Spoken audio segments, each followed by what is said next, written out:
اس کی نظر انسان کے دل پر رہتی ہے۔ ظاہر سے تو میں اور آپ ایک دوسرے کو متاثر کرنے کی کوشش کرتے ہیں نا، اللہ رسول تو ظاہر سے نہ متاثر ہوتے ہیں، نہ ظاہر کو دیکھتے ہیں، نہ چہروں کو دیکھتے ہیں، نہ مال کو دیکھتے ہیں، نہ حلیوں کو دیکھتے ہیں، نہ رنگ و روپ کو دیکھتے ہیں۔ اگر حسن کی وجہ سے عزت تقسیم ہونی ہوتی تو بلال حبشی نے کتنی تکلیفیں برداشت کی ہیں۔ یہ ہمارے دیہاتوں میں موٹے پایوں کی چارپائی نہیں ہوتی، موٹے پایوں کی چارپائی، تو مکہ مکرمہ میں امیہ کیا کرتا تھا، بلال حبشی کے ہاتھ ایسے زمین پہ رکھتا اور آپ کے ہاتھوں اور ایسے پیروں پر موٹے پایوں کی چارپائی رکھ کر اوپر 6 بندے بٹھا دیتا چارپائی پر۔ تو تکلیف کتنی ہے تو تصور کرنا انسان کے بس میں نہیں ہے۔ اتنی اذیت اور تکلیف برداشت کی بلال حبشی نے، مگر یہ اللہ کا عزت دینے کا انداز ہے۔ مکہ کی سرزمین نے بلال کا یہ رنگ بھی دیکھا کہ جب بلال مار کھا رہا ہے، زخمی ہے، تڑپ رہا ہے، رو رہا ہے، اور اسی سرزمین مکہ پر اور سرزمین مدینہ پر بلال کی یہ عزت بھی دکھائی گئی کہ محبوب جب معراج سے واپس تشریف لائے تو سرکار نے بڑی مسجد میں فرمایا، بلال تو چل زمین پر رہا تھا، میں تیرے قدموں کی آواز جنت میں سن کے آیا۔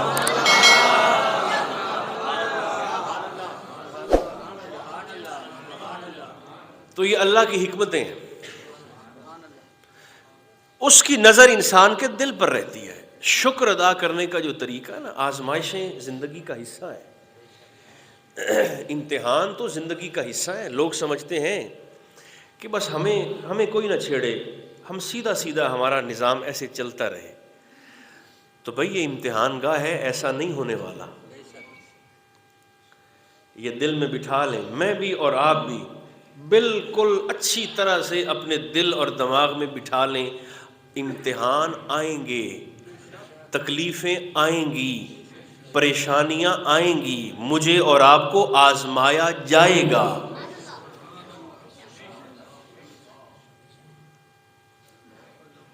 100 بار پتھر کٹتا ہے تو پھر جا کر عقیق بنتا ہے۔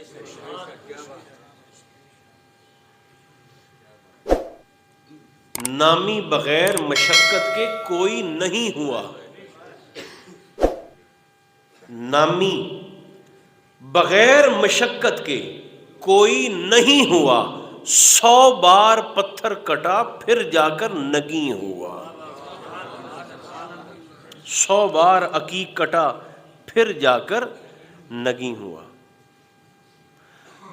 تو اس امتحان میں اللہ بندے کے رویے کو دیکھتا ہے۔ حضرت یونس علیہ السلام کی دوستی تھی حضرت جبریل امین کے ساتھ۔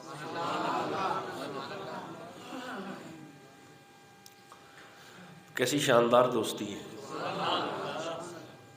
یونس علیہ السلام کی دوستی جبریل امین کے ساتھ۔ تو ایک بار ملاقات ہوئی تو حضرت یونس علیہ السلام فرمانے لگے کہ جبریل، مجھے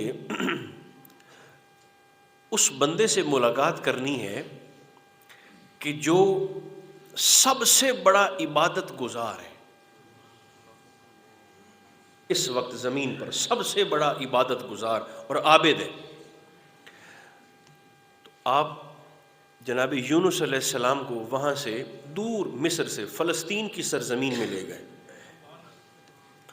چلتے چلتے چلاتے چلاتے بستیوں میں سے گزر ہوا تو ایک جگہ آپ پہنچے، وہاں پر ایک گھر کے دروازے پر دستک دی، اندر گئے تو دیکھا کہ ایک آدمی چارپائی پر بیٹھا ہے، اس کے نہ ہاتھ ہیں، نہ اس کی آنکھیں ہیں، نہ اس کے پیر ہیں، اور چارپائی پہ بیٹھا وہ کچھ بڑبڑا رہا ہے، کچھ بول رہا ہے۔ حضرت یونس علیہ السلام نے اپنی مقدس سماعتوں کو اس کے کانوں کے قریب کیا تو وہ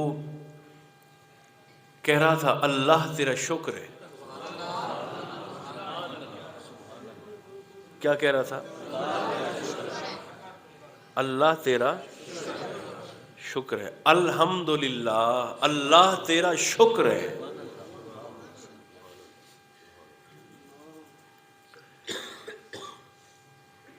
آپ نے فرمایا میں تجھے کہتا ہوں کہ مجھے عبادت گزار بندے سے ملوا، تو مجھے اس معذور کے پاس لے آیا۔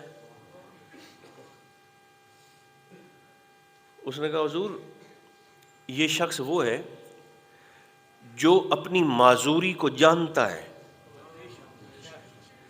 اسے پتہ ہے میں کھانے کے لیے کسی دوسرے کا محتاج ہوں، ہاتھ ہی نہیں ہے، دیکھنے کے لیے کسی دوسرے کا محتاج ہوں، چلنے کے لیے کسی دوسرے کی مدد کا محتاج ہوں۔ اپنی معذوری کو حضور یہ جانتا ہے، اپنی محتاجی کو جانتا ہے، مگر اس جاننے کے باوجود یہ یہاں بیٹھ کر صرف زبان سے نہیں اپنے دل سے بھی اللہ کا شکر اسی طرح ادا کر رہا ہے جیسے آپ نے اپنی کانوں سے سماعت فرمایا۔ اس وقت روئے زمین پر نبیوں کے بعد اللہ کو جس شخص سے سب سے بڑھ کر محبت ہے وہ یہی آدمی ہے۔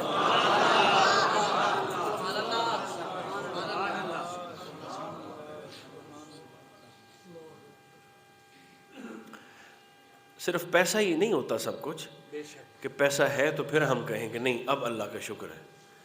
اگر ہاتھ پیر چلتے ہیں تو بھی اللہ کا شکر ہے، اگر آنکھیں دیکھ رہی ہیں تو بھی اللہ کا شکر ہے، دماغ سوچ رہا ہے تو بھی اللہ کا شکر ہے، ناک کے نتنے سانس لے رہے ہیں تو بھی اللہ کا شکر ہے۔ تو رویے کو دیکھا جاتا ہے۔ میں نے عرض کیا تھا کہ حضرت ایوب علیہ السلام کو دیکھیں،